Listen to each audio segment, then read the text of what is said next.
नमस्कार, आपका शहर में स्वागत है। मैं हूं दीपक मिश्रा। बात करेंगे खबरों की विस्तार से।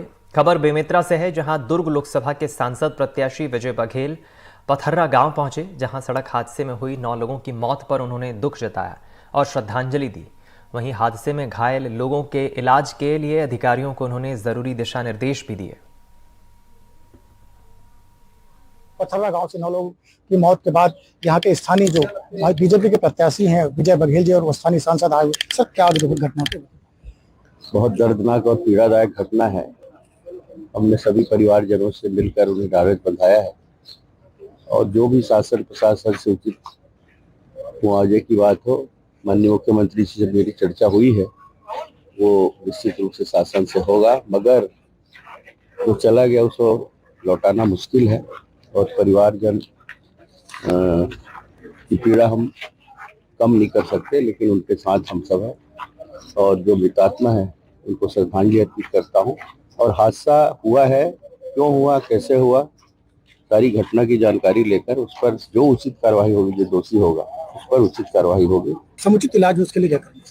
जो इलाज है उसकी भी प्रयास करेंगे, संपर्क करेंगे वहाँ पर। और ये तो बहुत बड़े दुखद घटना, एक ही गाँव का 9 लोगों के एक्सीडेंट में मृत्यु होना, ये बहुत बड़े दुख का विषय है। मैं तो श्रद्धांजलि देता हूँ और भगवान से विनती करता हूँ कि इस दुख को सहने की क्षमता दे।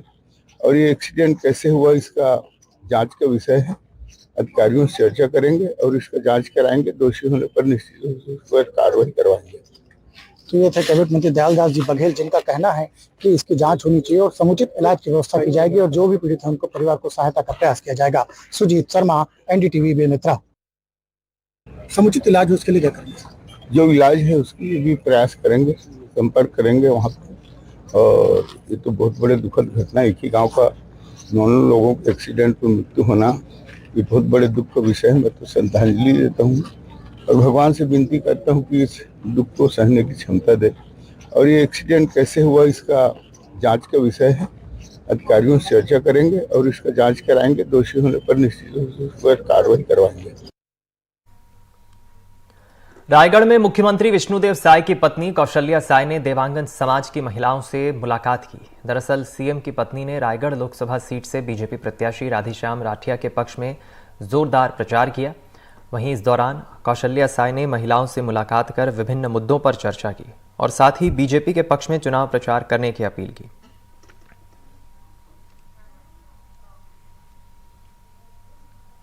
खबर मुरैना से है, जहां कांग्रेस के सैकड़ों नेता बीजेपी में शामिल हो गए। बीजेपी प्रदेश अध्यक्ष वीडी शर्मा और विधानसभा अध्यक्ष नरेंद्र सिंह तोमर के सामने उन्होंने बीजेपी की सदस्यता ली। सभी को बीजेपी का पटका पहनाकर वीडी शर्मा ने पार्टी में शामिल कराया।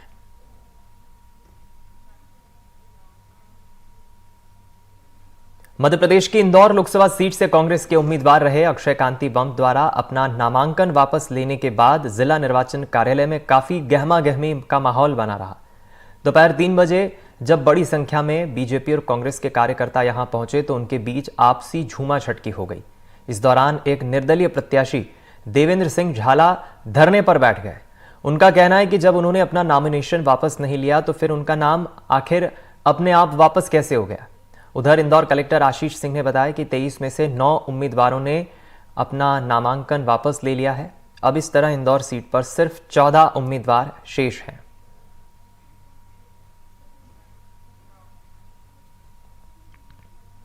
बैतूल में पुलिस से विवाद की खबर सामने आई है। बताया जा रहा है एक स्थायी वारंटी को गिरफ्तार किया गया है। इस दौरान आरोपी की पत्नी ने पुलिस से जमकर विवाद किया, धक्का मुक्की भी की। साल 2018 से चेक बाउंस के मामले में फरार चल रहे एक स्थायी वारंटी के बैतूल कोर्ट के पास होने की सूचना मिली थी। पुलिस की टीम फरार वारंटी को गिरफ्तार करने जिला कोर्ट के पास पहुंची। पुलिस टीम ने आरोपी को गिरफ्तार किया। उस दौरान अचानक आरोपी की पत्नी ने पुलिस के साथ विवाद किया। फिलहाल पुलिस ने मामला दर्ज कर लिया है और मामले की जांच शुरू कर दी है। आज चिचोली थाना प्रभारी एवं उनकी टीम को सूचना प्राप्त हुई थी कि 2018 से 138 NIA का स्थायी वारंटी रितेश मालवी फरार चल रहा था, वो बस स्टैंड के पास देखा गया है। तो इन्होंने उसको पकड़कर उससे बताया कि उसके स्थायी वारंट के बारे में अवगत कराया। तो उसकी पत्नी के द्वारा जो है पुलिस बल को गिरफ्तारी का विरोध कर हाथ से नाखून से जो है झूमा झटकी करके चोटें पहुंचाई गई है। जिस उक्त मामले पर अभी तत्काल पर एमएलसी कराई जा रही है और फिर तस्दीक करके जो वैधानिक कार्रवाई होगी संबंधित कार्रवाई की जाएगी।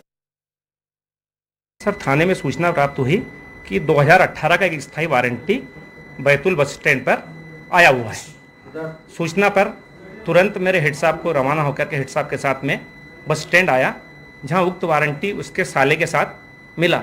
वारंटी को हमने वारंट दिखाया, उसको बताया कि आपका 138 का 2000 का स्थायी वारंटी है, आपके हमको लिखा पढ़ी करना है, उसके बाद आपको कोर्ट पेश कर देंगे। उसके साले ने उसके परिजनों को, उसकी पत्नी को, वारंटी की पत्नी को बुलाया और वारंटी को लिखा पढ़ी नहीं करने दी और पुलिस के साथ झूमाझटकी की है। देवास में पुरानी रंजिश के चलते पत्थरबाजी हुई। मामला बागली तहसील के गांव पालखा का है, जहां दो पक्षों में विवाद हुआ, जिसके बाद एक पक्ष ने दूसरे पक्ष के लोगों पर पत्थरबाजी की। विवाद में घायल लोगों को इलाज के लिए भर्ती कराया गया। दोनों पक्षों की ओर से 2 लोगों को पुलिस ने गिरफ्तार भी किया है। पुलिस ने मामला दर्ज कर जांच शुरू कर दी है। ये नाइट में 8 बजे, मतलब 8:02 पे एक को हेड इंजरी है, दोनों को हेड इंजरी है। अभी तो ठीक है पेशेंट। इसमें पालखा गांव है, जिसमें कि पूर्वी रंजिश पे से झगड़ा हुआ था दोनों पक्षों का, जिसमें हमने पत्थरबाजी भी की और प्रकरण पंजीबद्ध उसमें किया गया है। सख्त वैधानिक कार्रवाई भी सुनिश्चित की जा रही है, प्रतिबंधक कार्रवाई इसमें की जाएगी। उसमें प्रकरण पंजीबद्ध हुआ है, मेडिकल हुए हैं और जैसा एमएलसी होगी और अनुरूप उसकी अगर आवश्यकता हुई धारा बढ़ाई जाएगी। बाकी रही उसमें वीडियो एक फुटेज आया है जिसमें कि एक वेपन दिख रहा है, उसके बारे में भी उस लड़के से पूछताछ की जा रही है। जल्दी उसमें कार्रवाई सुनिश्चित करेंगे। धार की भोजशाला में जारी एएसआई यानी आर्कियोलॉजिकल सर्वे ऑफ इंडिया की याचिका को इंदौर हाईकोर्ट ने स्वीकार कर लिया है। दरअसल कोर्ट के आदेश पर एएसआई धार में भोजशाला और कमाल मौला मस्जिद का सर्वे कर रही थी। कल सर्वे की समय सीमा खत्म हो गई थी और एएसआई को अपनी रिपोर्ट सौंपनी थी, लेकिन एएसआई का कहना था कि कहीं खुदाई से इमारत का कोई नुकसान न पहुंच जाए, इसलिए सर्वे के दौरान खुदाई धीरे धीरे की जा रही थी। इसलिए एएसआई ने कोर्ट से सर्वे पूरा करने के लिए 8 हफ्ते का वक्त मांगा था, जिसे हाईकोर्ट की इंदौर बेंच ने स्वीकार कर लिया। साथ ही ये कोर्ट ने एएसआई से कहा है कि 8 हफ्ते बाद एएसआई को रिपोर्ट सौंपनी होगी और ये समय सीमा आगे नहीं बढ़ाई जाएगी।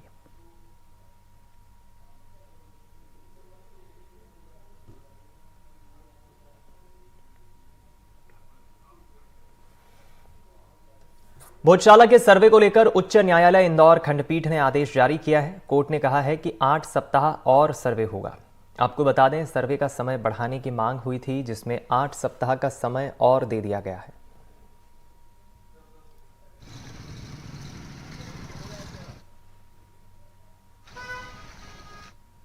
मध्य प्रदेश उच्च न्यायालय की इंदौर खंडपीठ की डबल बेंच जस्टिस धर्माधिकारी और जो जस्टिस जो है गजेंद्र सिंह साहब की जो बेंच थी, उनकी बेंच ने एएसआई की मांग को मान लिया है।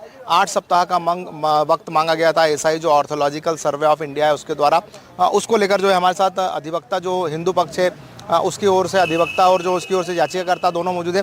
याचिकाकर्ता जो है हम उनसे ही बात करेंगे, पहले अधिवक्ता से बात करते हैं। सर, किस तरह से आज सुनवाई हुई, क्या हुआ है? देखिए, भोजशाला वाला इशू जो है आज माननीय उच्च न्यायालय में लगा था सुनवाई के लिए। इसमें एएसआई द्वारा एक आवेदन प्रस्तुत किया था कि जो सर्वे चल रहा है भोजशाला में, उसमें 8 सप्ताह का समय और दिया जाए, तो कोर्ट ने उसे स्वीकार करते हुए समय और बढ़ाया है। इसमें जो है क्या आपत्ति ली गई थी और इसको कोर्ट? जी देखिए, मुस्लिम पक्ष की ओर से एक आपत्ति ली थी सर्वे पे कि टाइम नहीं बढ़ाया जाए और बेसिक स्ट्रक्चर जो है भोजशाला का वो डिमोलिश कर रहे हैं। तो माननीय उच्च न्यायालय ने बोला है कि अगर वो सुप्रीम कोर्ट के ऑर्डर की कंटेम्प्ट है तो सुप्रीम कोर्ट जाएं आप, यहाँ का ऑर्डर तो कार्यवन रहेगा उसमें।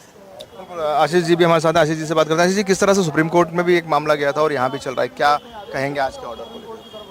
नहीं, ऑर्डर तो आज जो माननीय हाईकोर्ट ने दिया है, पहला तो एएसआई ने जो 8 सप्ताह की समय सीमा बढ़ाने के लिए आवेदन दिया था, उस पर कोर्ट ने बोला है कि 4 जुलाई तक का समय आपको दिया जाता है, जब तक आप जो है अपनी रिपोर्ट पेश करें।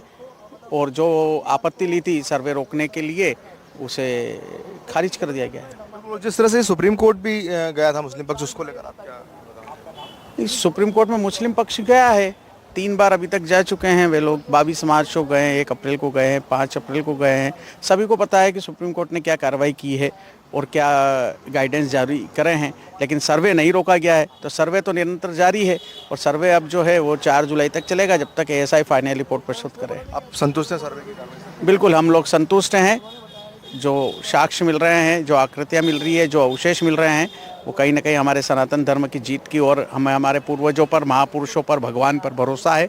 तो हम तो पूरी तरीके से संतुष्ट है सर्वे से। बिल्कुल, ये थे हमारे साथ याचिकाकर्ता आशीष जो जी और उनके साथ जो है उनके अधिवक्ता वो, और उन्होंने बताया कि जो इंदौर खंडपीठ है, जो डबल बेंच है, उनके द्वारा जो ऑर्डर दिया गया है, या हम ये कहें कि एएसआई को जो डायरेक्शन दिए जा रहे हैं उन डायरेक्शन से वो संतुष्ट हैं, क्योंकि उस सर्वे के दौरान ही यह पता लग पा रहा है कि आखिर धार भोजशाला का असली स्वरूप क्या है, वो कमाल मौला मस्जिद है या माँ सरस्वती का मंदिर। सहयोगी वेद राठौर के साथ एनडीटीवी के लिए इंदौर से मैं समीर खान।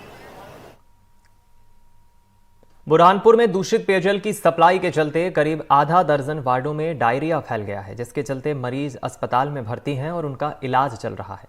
दूषित पानी की सप्लाई को लेकर कांग्रेस के पार्षदों ने नगर निगम महापौर और नगर निगम कमिश्नर के कक्ष के सामने फर्श पर बैठकर प्रदर्शन किया।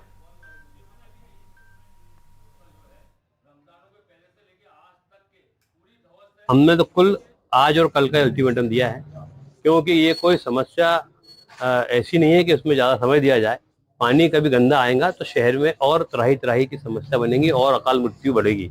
और गंदगी का जो अंबार लगा है पूरे शहर में, नाले चेंबर जो सब पैक है, तो इसको लेकर आज सब पार्षद दल ने हमने सबने मिलकर, कांग्रेस पार्टी के साथियों ने मिलकर नगर निगम महापौर के चेंबर के सामने बैठकर, जमीन पर बैठकर हमने आज धरना भी दिया और आंदोलन भी किया।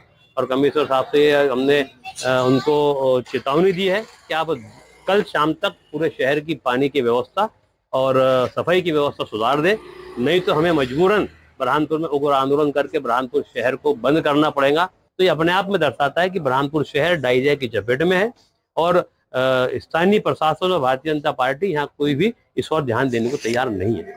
डायरिया की कंप्लेंट्स अभी 24 अप्रैल से आना चालू हुई थी। उस दिन से ही हमारे जो जलप्रदाय की टीम्स हैं वो सक्रिय हो गई थी। जिन क्षेत्रों से डायरिया की शिकायतें थी वहाँ सैंपलिंग कराई है पानी की, पीएचई की लैबोरेटरी में उसका टेस्ट भी कराया है, पानी की रिपोर्ट सभी नॉर्मल आई हैं। जिस तरह के केसेस आए हैं तो हॉस्पिटल से उनकी सूची ली है पेशेंट्स की। नगर निगम ने 6 टीम बनाई है और उन पेशेंट्स की सूची के हिसाब से उनके घर घर जाके उनके निजी नल कनेक्शनों को भी चेक करा रहे हैं कि उनके निजी नल कनेक्शन के कारण कहीं कंटेमिनेशन तो नहीं हो रहा है। बाकी सफाई का जो विषय है, अभी 3 दिन पहले से हम लोग ने एक विशेष सफाई अभियान भी शहर में चालू किया है, जिसमें नालों की सफाई और मुख्य तौर पे आपने देखा होगा प्लास्टिक का और पॉलीथीन का और डिस्पोजेबल सिंगल यूज़ जो है उनका उपयोग के कारण बहुत सारा नालियाँ चौक हैं और नालों में वो सब पूरा प्लास्टिक वेस्ट जा रहा है। उसके लिए हमने आज बहुत सघन कार्रवाई की और लगभग 1 क्विंटल से ज़्यादा पॉलीथीन और डिस्पोजेबल्स जब्त भी हुए हैं।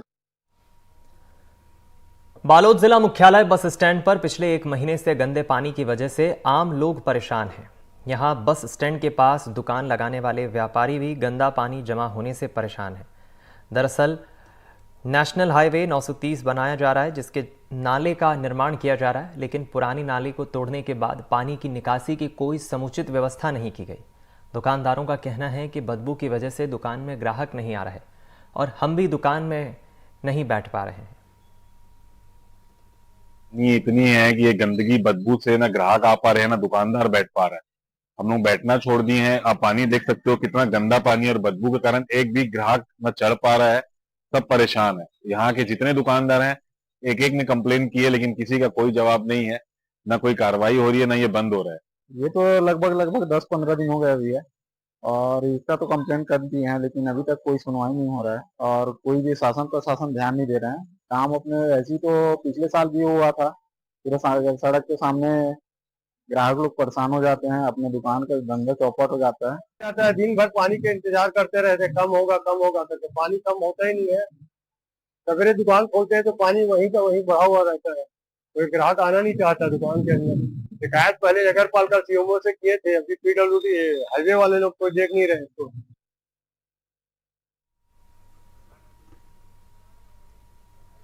मध्य प्रदेश बीजेपी को लोकसभा चुनाव के मतदान प्रतिशत आंकड़ों ने परेशान कर रखा है और यही कारण है कि अब तीसरे चरण में भाजपा ने महिलाओं का वोट प्रतिशत बढ़ाने के लिए पूरी ताकत झोंक दी है। एमपी में 2 चरणों में महिलाओं ने 10% कम वोट डाला है। बीजेपी महिला मोर्चा की प्रदेश अध्यक्ष से लेकर राष्ट्रीय अध्यक्ष तक को ग्वालियर भेजा गया है। आपको बता दें 7 मई को ग्वालियर में मतदान होना है। पार्टी ने यहां मातृ वंदना इनाम से एक आयोजन कर इसमें वृद्धजीवी महिलाओं को आमंत्रित किया। इसमें कहा गया कि वे मोदी सरकार द्वारा महिलाओं के कल्याण के लिए किए गए कामों को लेकर महिलाओं के बीच जाकर बताएं और उन्हें वोट जरूर करने के लिए प्रेरित करें। इस आयोजन में बीजेपी प्रत्याशी भारत सिंह कुशवाहा भी मौजूद रहे। देखिए, कांग्रेस में कोई लीडरशिप नहीं बची है। कांग्रेस में कोई प्रमुख लीडर नहीं है जिससे वो अपनी बात कह सकें, इसलिए धीरे धीरे कांग्रेस से विश्वास कांग्रेस के कार्यकर्ताओं का हट रहा है और प्रत्याशी अगर मैदान छोड़कर भाग रहे हैं तो इससे बड़ी लोकतंत्र में कोई और क्या बड़ी बात हो सकती है कि जो दल के कार्यकर्ताओं ने ये मान लिया है कि दल पूरी तरह समाप्त हो गया है, इसलिए वो चुनाव लड़ना नहीं चाहते। और निश्चित रूप से ये मोदी जी का काम है। देश की जनता चाहती है कि मोदी जी को 400 से अधिक सीटें मिले, तो निश्चित रूप से हमें देश की जनता पर भरोसा है और ये सफलता भारतीय जनता पार्टी को मिलेगी। आज हमारी महिला मोर्चे की प्रदेश अध्यक्ष और राष्ट्रीय अध्यक्ष भी आज ग्वालियर पहुंच रही हैं और निश्चित रूप से वो महिलाओं को मोदी जी की सरकार के बारे में विस्तार से बताएंगे। और देखिए, जनता अच्छी तरह से जानती है, नाटक नौटंकी करना कांग्रेस के लोगों को आता है और जनता का विश्वास जीतने का काम करना चाहिए। इन बातों में कोई फ़ायदा नहीं है।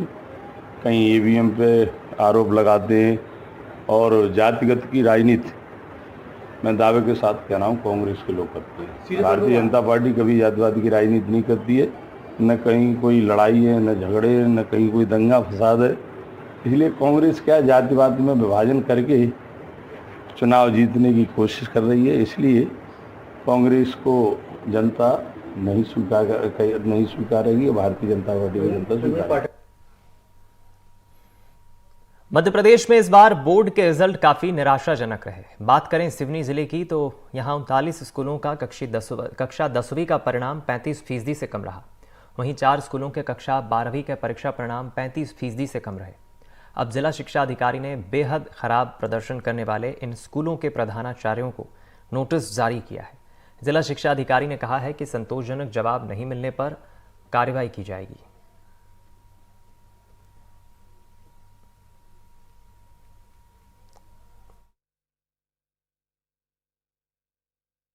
माध्यमिक शिक्षा मंडल भोपाल द्वारा दिनांक 24 अप्रैल को हाई स्कूल एवं हायर सेकेंडरी परीक्षा परिणाम घोषित हुआ। पूरे परीक्षा परिणाम की समीक्षा की गई। समीक्षा उपरांत हमारे जिले के 39 हाई स्कूलों का परीक्षा परिणाम बहुत ही निराशाजनक रहा। साथ ही 4 हायर सेकेंडरी स्कूलों का भी परीक्षा परिणाम अत्यंत ही निराशाजनक रहा। संबंधितों को कारण बताओ सूचना पत्र शामिल किया जाकर जवाब चाहा गया है और जैसे यदि जवाब समाधानकारक नहीं पाया जाएगा, संबंधितों पर नियमानुसार कठोर अनुशासनात्मक कार्रवाई की जाएगी। मध्य प्रदेश के सीहोर से दबंगाई का मामला सामने आया है, जहां दबंगों के कहर के चलते एक परिवार को परेशानी का सामना करना पड़ा। आपको बता दें, मामला ग्राम नौनीखेड़ी का है, जहां दबंगों का आतंक किस कदर हावी है। दीनदयाल शर्मा का परिवार को गांव के ही दबंग वीरेंद्र यादव के परिवार ने अपनी दबंगता दिखाते हुए घर से बेदखल कर दिया और घर पर ताला जड़ दिया। अपने घर से बेदखल दीनदयाल और उसके परिवार ने कोतवाली में शिकायत दर्ज की। पुलिस ने मामले की गंभीरता को देखते हुए एक दल गांव भेजकर ताला तोड़ा और परिजनों को घर का कब्जा दिलाया और आगे की कार्रवाई में जुट गई। केस यादव, पप्पू यादव के दबाव के कारण मैं 1 महीने से भगता फिर रही हूँ। एक ज़मीन के मैटर में इन्होंने मुझ पर धोखाधड़ी में ज़मीन बेचकर इन्होंने मुझे उलझा दिया। 25,000 के चक्कर में 4 लाख रुपए का दबाव बना रहे हैं, जान से मारने की धमकी दे रहे हैं। 1 महीने के बाद आज मुझे PI साहब गिरीश दुबे जी की मेहरबानी से मेरे घर का ताला खुला है, फिर भी मैं घर जाने के योग नहीं हूँ। मुझे भी अभी भी डर है, कहीं भी रास्ते में मुझे मार सकते हैं। ग्राम नौनीखेड़ी से 2-3 दिन पूर्व एक दीनदयाल शर्मा जी हैं, उन्होंने आके यहाँ पे सूचना दी कि मेरे घर पे गांव के ही वीरेंद्र और पप्पू और उसके भाई नागपाल ने मेरे घर में ताला डाल दिया है। हम लोग घर से बाहर हैं अभी और हमें घर में नहीं घुसने दे रहे हैं। कारण उनका कुछ आपसी पैसों का लेन देन था, जिस कारण से अनावेदकों द्वारा ये घटना की जा रही थी। पुलिस द्वारा उसमें अनावेदकों के खिलाफ नागपाल एवं वीरेंद्र के खिलाफ आपराधिक मुकदमा गाली गुप्तार का एवं अठीबाजी का 327 का पंजीबद्ध किया जाकर वहाँ टीम भेजी गई, जिसके आवेदक के मकान के ताले तोड़वाए गए, पंचनामा बनाया गया एवं न्यायोचित कार्रवाई की जा रही है। मध्य प्रदेश के दमोह के कुंडलपुर में दुनिया के सबसे ऊंचे जैन मंदिर का निर्माण तेजी से चल रहा है। जैन मुनि आचार्य विद्यासागर जी प्रेरणा से इस मंदिर का निर्माण किया जा रहा है। जैन मंदिर की झलक दिखा रहे हैं हमारे संवाददाता संजीव चौधरी। इस समय हम विश्व के सबसे ऊंचे जैन मंदिर में हैं। समुद्र तट से 425 फीट ऊंची पहाड़ी पर यह मंदिर निर्मित किया जा रहा है। भूतल से मंदिर के शिखर तक की ऊंचाई 189 फीट है। पाषाण यानी पत्थर से इस मंदिर का निर्माण किया जा रहा है ताकि इस मंदिर की आयु हजारों वर्ष रहे। इस मंदिर की एक और विशेषता है कि इसमें सीमेंट का उपयोग नहीं किया जा रहा है। वो आर्किटेक्ट सोमपुरा जी जिन्होंने सोमनाथ का मंदिर और अयोध्या के मंदिर का निर्माण किया था, वही इस मंदिर के भी शिल्पकार हैं। आइए हम आपको लेके चलते हैं इस मंदिर की नक्काशी और अंदर की सुंदरता दिखाने के लिए। मध्य प्रदेश के दमोह जिले के कुंडलपुर में जैन धर्म के प्रथम तीर्थंकर भगवान आदिनाथ के दुनिया के सबसे ऊंचे मंदिर का निर्माण हुआ है। कुंडलपुर में बने इस जैन मंदिर का निर्माण पिछले 17 वर्षों से लगातार चल रहा है। इस मंदिर में करीब 1000 साल पुरानी भगवान आदिनाथ की प्रतिमा स्थापित है। इस मंदिर का पुनर्निर्माण भूकंप से पुराने मंदिर के टूट जाने के बाद